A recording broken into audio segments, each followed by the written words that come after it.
pertemuan keempat kali ini, saya akan membawakan sebuah materi dari mata kuliah pengantar teknologi informasi, yang mana materi ini merupakan lanjutan dari materi sebelumnya. Jadi materi ketiga kemarin mungkin teman-teman udah baca di slide.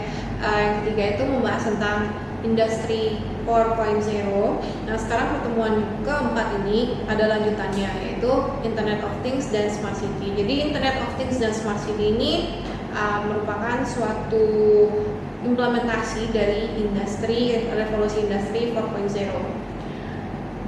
Oke, jadi pertanyaan besar dari saya, satu pertanyaan besar lagi, yaitu apakah Anda pernah mendengar istilah Internet of Things? Ada yang mungkin sudah pernah mendengar dan mungkin ada yang belum juga.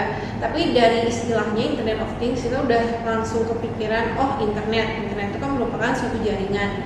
Jadi setidaknya sudah terbayang kalau kita akan membahas mengenai internet di sini. Yang mana secara definisi Internet of Things itu merupakan kemampuan untuk mentransfer data melalui jaringan tanpa memerlukan adanya interaksi dari manusia ke manusia atau dari manusia ke komputer. Itu definisi yang pertama. Yang mana jika kita gabungkan kata kunci dari definisi yang pertama itu menjadi Internet of Things itu adalah sebuah kemampuan mentransfer data melalui jaringan tanpa adanya interaksi oleh manusia. Dan definisi kedua itu adalah IoT, itu merupakan suatu jaringan perangkat elektronik yang saling terhubung dan mampu mengirim data ataupun melakukan tindak lanjut dengan campur tangan manusia yang sangat minimal. Ketika kita ambil keywordnya dari definisi yang kedua ini, itu menjadi Internet of Things itu adalah jaringan perangkat elektronik yang berkemampuan untuk mengirim data yang mana dengan campur tangan manusia yang minimal. Oke, jadi dari definisi yang pertama dan yang kedua, teman-teman udah melihat ya persamaannya. Jadi intinya adalah Internet of Things itu merupakan jaringan, yang mana jaringan ini itu dapat membantu manusia dalam mentransfer data, dalam mengirim data, dalam berinteraksi. Namun ya, dengan adanya Internet of Things ini, itu manusia nggak perlu terlalu banyak mengambil alih atau mengambil andil seperti itu. Jadi memang campur tangan manusia itu sangat minimal sekali dengan adanya Internet of Things seperti ini. Jadi seperti apa sih contoh implementasi IoT ini? Selanjutnya kita bakal bahas lebih lanjut. Oke, selanjutnya adalah apa aja sih 3 elemen utama pembentuk IoT atau Internet of Things ini?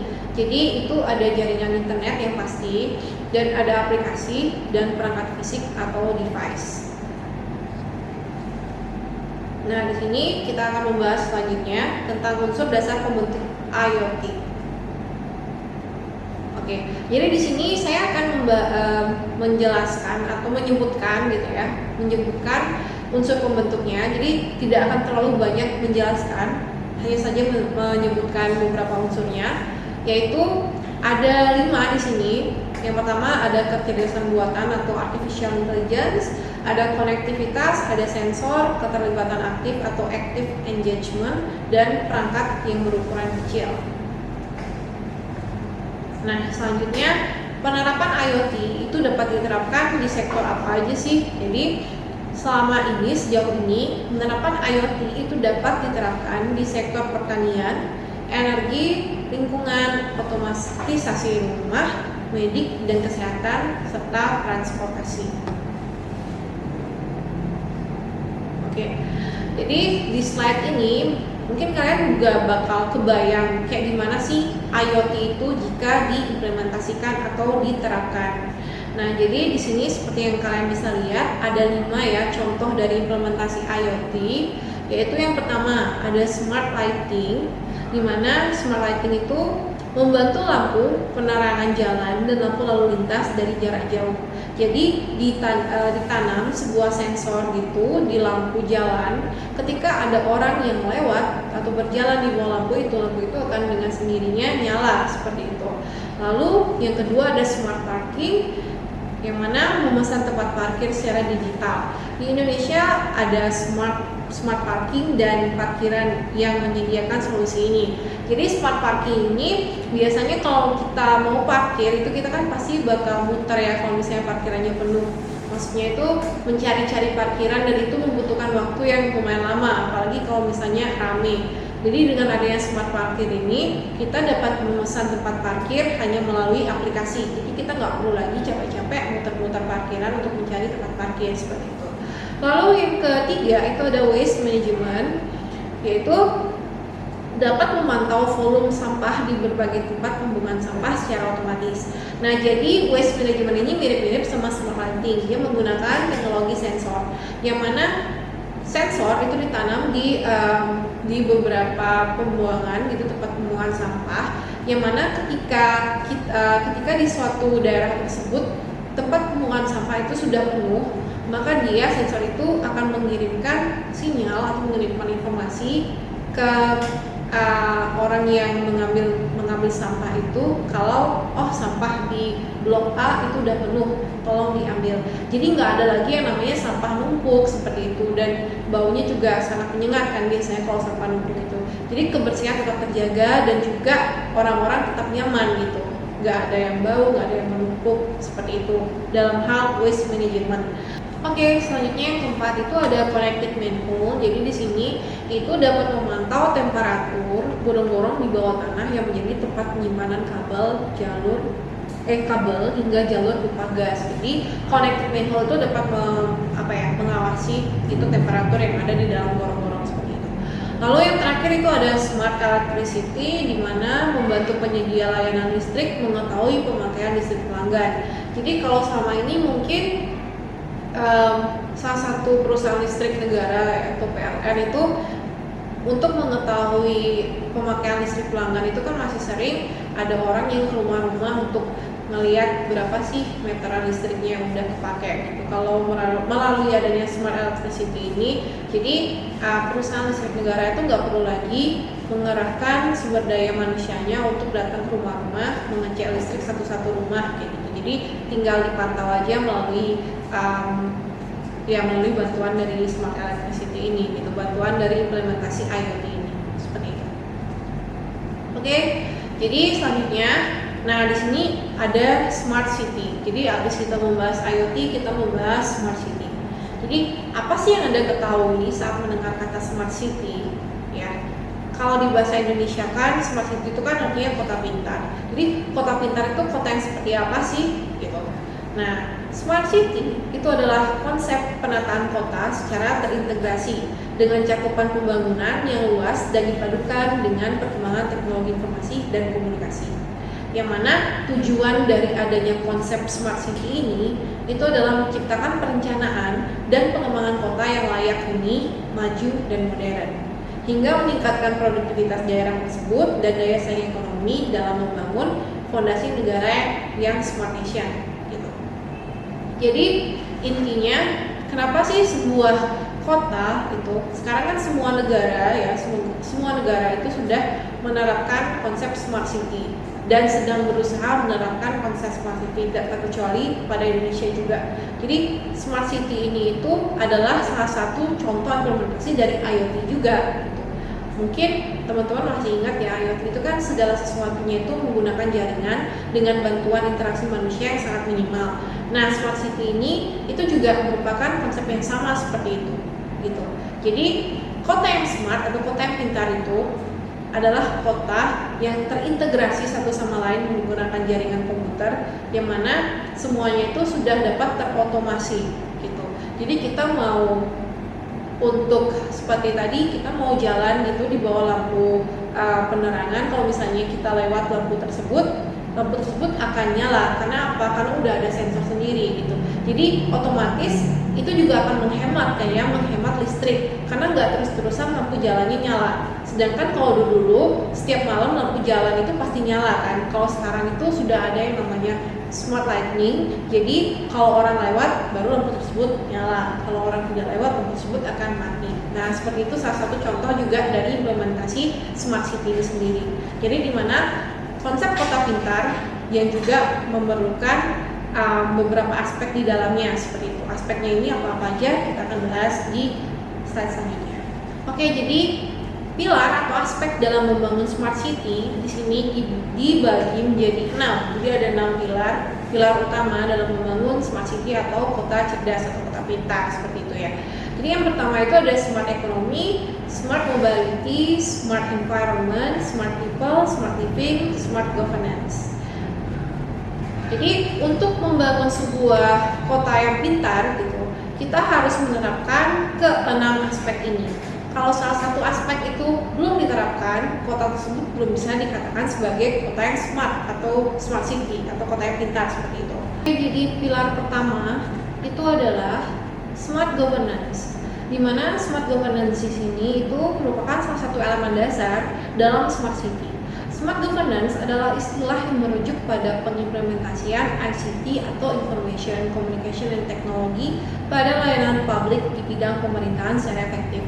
Oke, jadi contoh dari smart governance kalau di Indonesia itu udah ada yang namanya e-Samsat, e-Pasport, e-KTP gitu ya. Jadi kalau dulu kita mau nyamsat motor gitu, nyamsat kendaraan itu kita harus datang, kita harus ngantri lama seperti itu, memenuhi administrasinya. Sekarang nggak perlu lama-lama lagi, jadi hanya melalui aplikasi kita dapat mempersingkat waktu seperti itu. Begitu juga dengan e-KTP ya.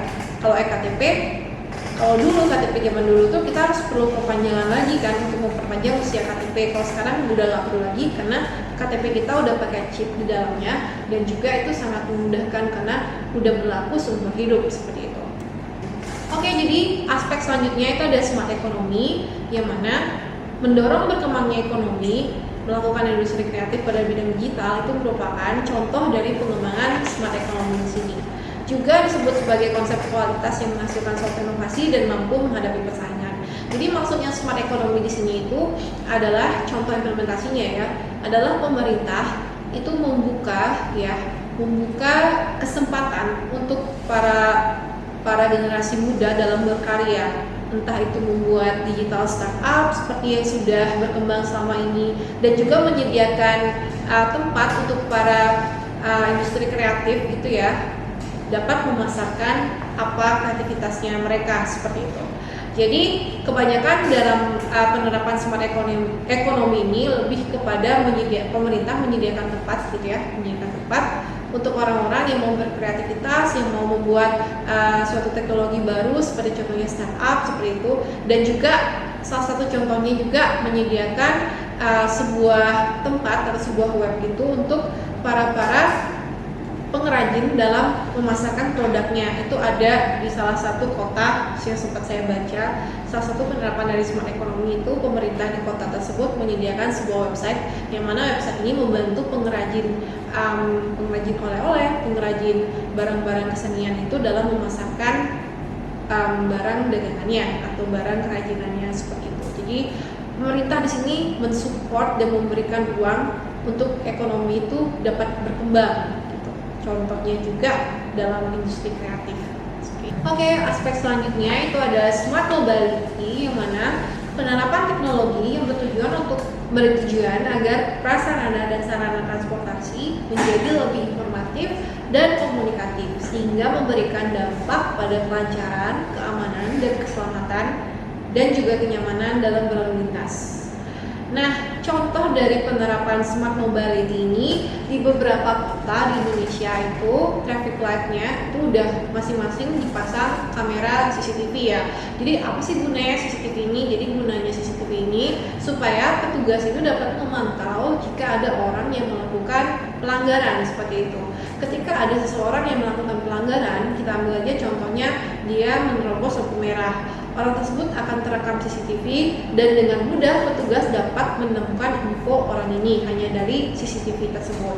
Jadi dengan mudah plat yang diketahui, orang yang tinggal di mana itu dapat diketahui dan dapat ditilang atau dapat ditindak secara langsung oleh petugas. Nah, ini sendiri itu namanya e-tilang ya, seperti yang sudah kita ketahui, dan merupakan salah satu contoh dari smart mobility, di mana dengan adanya e-tilang ini keamanan, keselamatan, dan kenyamanan berlalu lintas itu diharapkan dapat meningkat gitu. Oke, selanjutnya itu ada smart environment, yang mana smart environment ini merupakan wujud pengelolaan lingkungan yang pintar dengan memperhatikan lingkungan hidup dalam pembangunan kota. Ide dasarnya itu adalah untuk mewujudkan pembangunan yang berkelanjutan dengan menjadikan elemen teknologi sebagai elemen pendorongnya.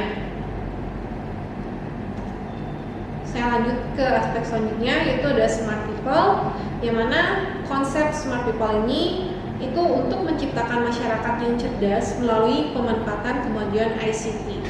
Aspek smart people atau masyarakat pintar itu dapat diwujudkan dengan mengoptimalkan potensi tingkat pendidikan warganya yang cukup tinggi dan juga keberadaan komunitas-komunitas kreatif yang terbukti dapat berperan positif terhadap pembangunan suatu kota.